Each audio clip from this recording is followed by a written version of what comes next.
Good afternoon, good evening, ladies and gentlemen. Welcome. I am the Crypto Crow. Now, we've got two important topics that we're going to talk about today because there's such a transition happening right now, and I don't even think many people realize what's going on, especially if you're new to the cryptocurrency space and you haven't, and you're kind of new to everything.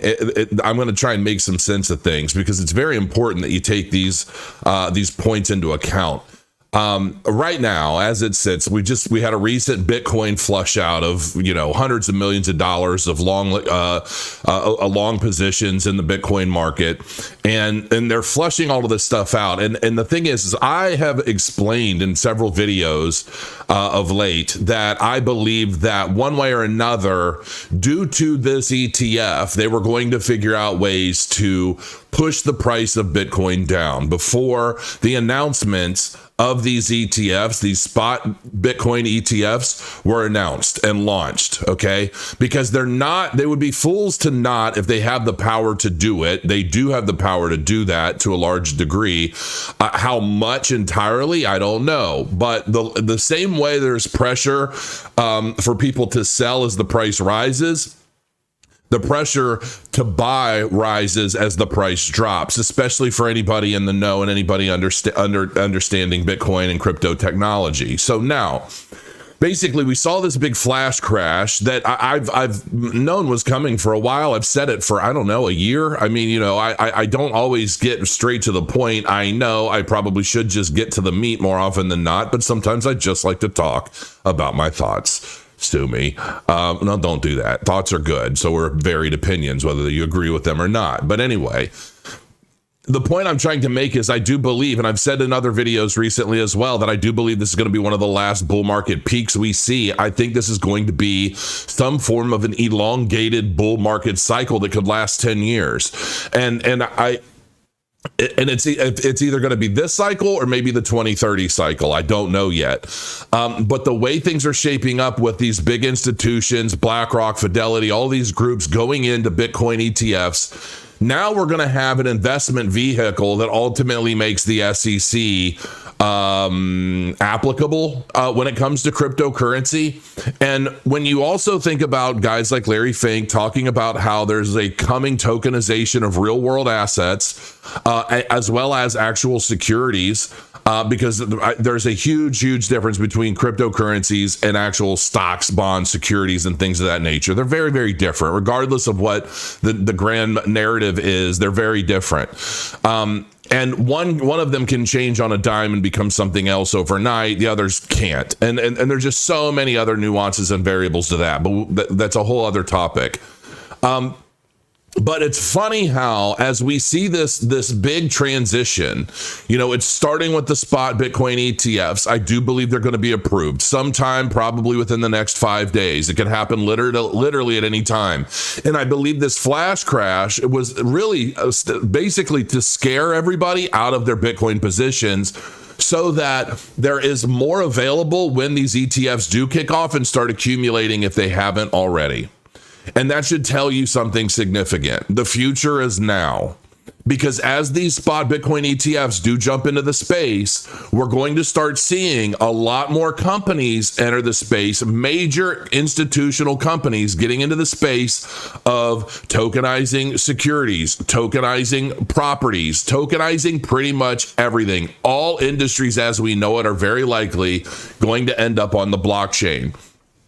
And I think that we're going to start seeing that transition heavily take place between now and 2030. Okay, because some of the technologies that the groups like the World Economic Forum and others like them value greatly are Internet of Things technologies, biotechnology technologies, that sort of stuff. Basically, ultimately, like you've got Neuralink, the thing that's going to go in people's brains and it could potentially make them smarter. Now imagine patching that Neuralink into a chat GPT or artificial intelligence system, that ultimately magnifying your thought processes, using, elements of your actual brain tissue to expand upon the potential reach and power of these artificial intelligence algorithms. I mean, there's so much to it.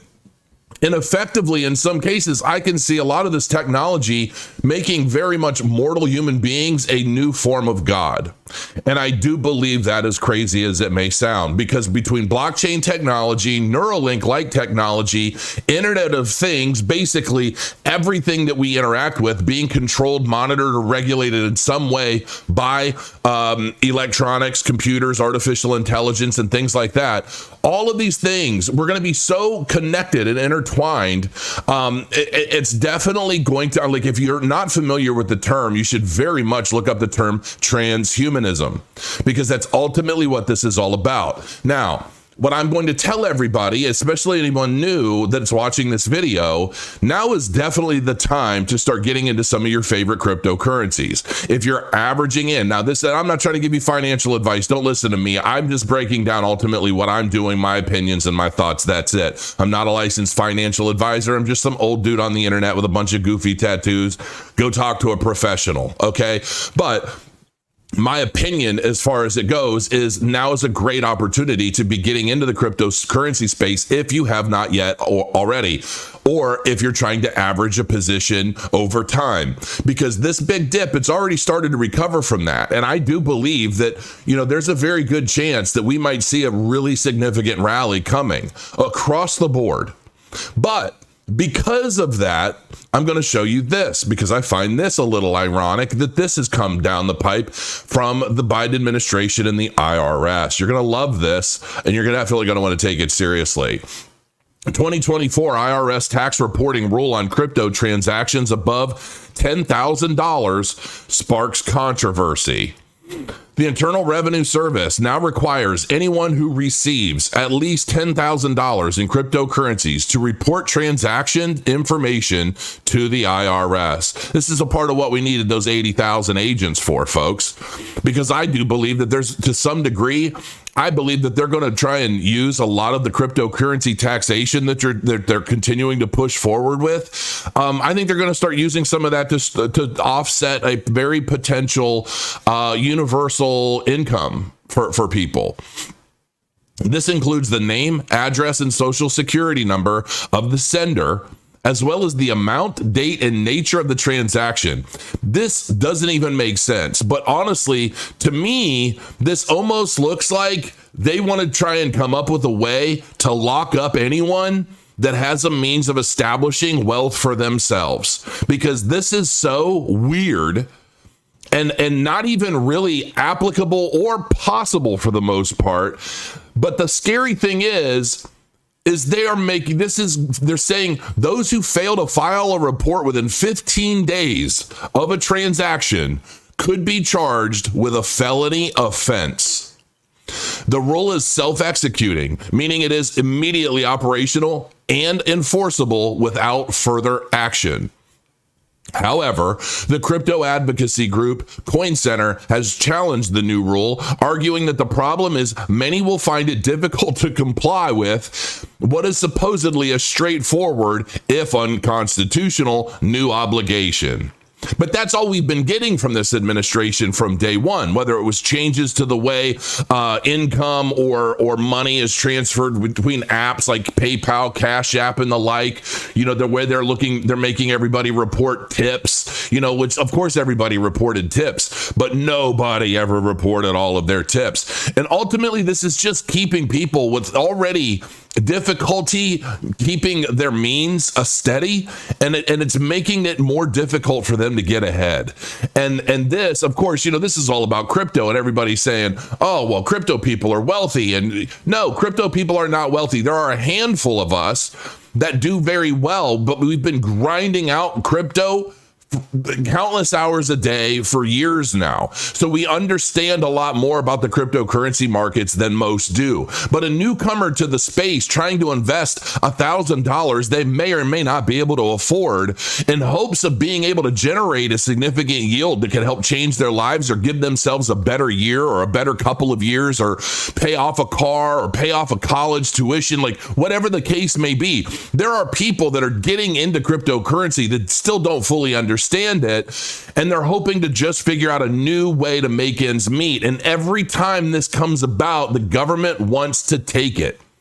I can't stress enough. And the thing of it is, you know, this whole right versus left and this and that. And I know that for a lot of left wing folks, they're not into crypto. They don't like crypto at all. I wonder why, because that's just kind of I really do feel like there have to be people that are planted in parts of these cultural societies that spawn these types of conversations of, oh, and I'm against this because of that. And then they get other people almost like trendsetters or something, because some of the stuff that I see makes no sense for any logical person, to be quite frank with you.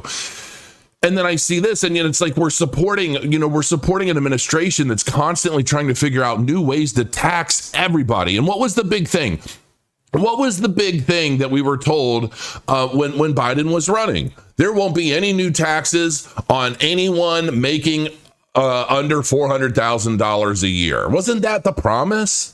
Well, that's already gone out the window. Not that I ever expected any of these promises to be kept by anyone, let alone the current administration, because that's what they do to garner support. They lie through their teeth just to get people to believe in them and support them in their plight and whatever it is that they're trying to accomplish for the grand agenda, for whoever that may be. And so I see this and I'm thinking, okay, so now they want everybody to report transactions over $10,000 within 15 days or be potentially charged with a felony. But the problem is that there are a lot of times, look at these airdrops, look at the way a lot of things work in crypto. This is such a premature way to push this out. Like everything else that they're trying to do, it's like pulling the cart before the horse. It makes no sense whatsoever. It's practically unapplicable to the cryptocurrency space because of the nature of it. We don't know who people are sending crypto to and from the majority of the time. We don't even know. I mean, there are tokens on wallets all over the place that are just spam tokens that are being willy-nilly tossed around for fun and marketing.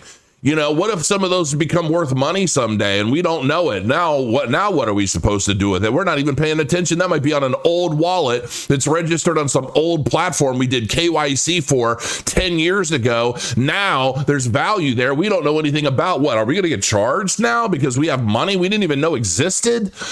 The way all this stuff is pushed out is very much, in my opinion, a means of taking advantage of the coming changes in the cryptocurrency space due to what we believe is going to be the past Bitcoin spot ETFs. And I believe that this is going to start an avalanche of support into the cryptocurrency space from new people who don't understand wallet transactions or how to use Coinbase or how to use this exchange, how to convert fiat currency into a crypto. And then that crypto into another crypto. No, this is going to make it so that everybody can start putting Bitcoin into their retirement accounts, into their 401ks, into whatever investment vehicle their accountants are telling them to set up for themselves for retirement or for their kids' retirement or for their pension funds. Remember, I did a video a long time ago that broke down exactly what it would look like if just 5% of the global pension funds of the world, I'm pretty sure it was the world, 5% of those pension funds went into Bitcoin. And I had to title the video $280,000 Bitcoin, but the actual calculation was significantly higher than that.